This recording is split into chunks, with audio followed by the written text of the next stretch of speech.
यहाँ वहाँ के आप खोज रहे हो, जहाँ तहाँ देख रहे हो, बदल रहा है झारखंड हमारा, बदल रहा है झारखंड यहाँ हमारा।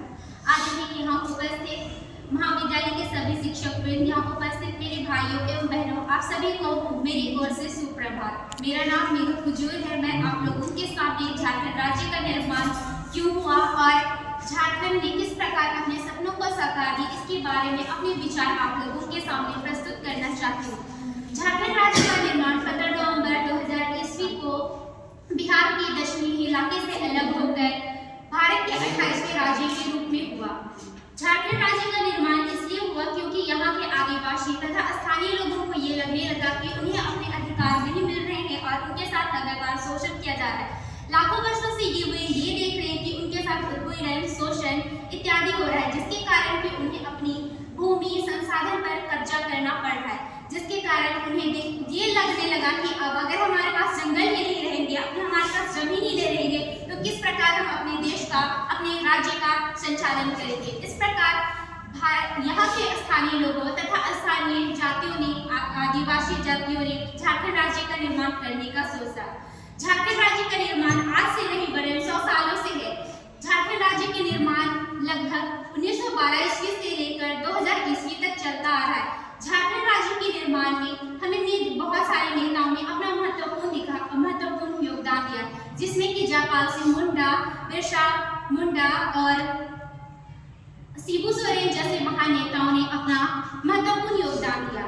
जयपाल सिंह मुंडा ने 1930 ईस्वी में आदिवासी महासभा के द्वारा एक सपना देखा कि झारखंड राज्य को एक अलग राज्य के रूप में बनाना चाहते हैं। बिरसा मुंडा, उन्होंने, जिसे कि धरती आबा एवं भगवान भी कहा जाता है, उन्होंने ये बताया कि किस प्रकार हम आगे आदिवासी एकजुट होकर अपने राज्य को, अपने राष्ट्र का विकास कर सकते हैं और किस प्रकार झारखंड राज्य का निर्माण कर सकते हैं। झारखंड राज्य में केवल खनिज संपदा ही नहीं, यहाँ की संस्कृति और गौरव भी है। हमें यहाँ एकजुटता, संस्कृति, विविधता, एकता देखने को मिलती है। उस समय बहुत से ऐसे नेता थे जो ये नहीं चाहते थे कि झारखंड और बिहार राज्य अलग हो, जिसके लिए उन्होंने बहुत समय तक झारखंड और बिहार राज्य को अलग नहीं होने दिया। 1928 ईस्वी में जब साइमन कमीशन भारत आया था, तो उस समय जब आदिवासी महासंघ के लोग थे, उन्होंने बिहार से झारखंड राज्य को अलग करने की मांग की थी, लेकिन उनकी ये मांग को ठुकरा दिया गया और ये कहकर नकार दिया गया कि ये नहीं हो सकता है। फिर भी हमारे लोगों में, नेताओं में आत्मविश्वास था कि एक दिन हम झारखंड को एक अलग राज्य के रूप में विकसित करेंगे और भारत के 28वें राज्य के रूप में आगे बढ़ने के लिए बनाएंगे। आज झारखंड राज्य अपना 25वां स्थापना दिवस मना रहा है। स्थापना दिवस के साथ ही झारखंड राज्य ने कई प्रगति की। यहाँ शिक्षा, स्वास्थ्य और रोजगार की काफी क्षेत्र को विकसित किया।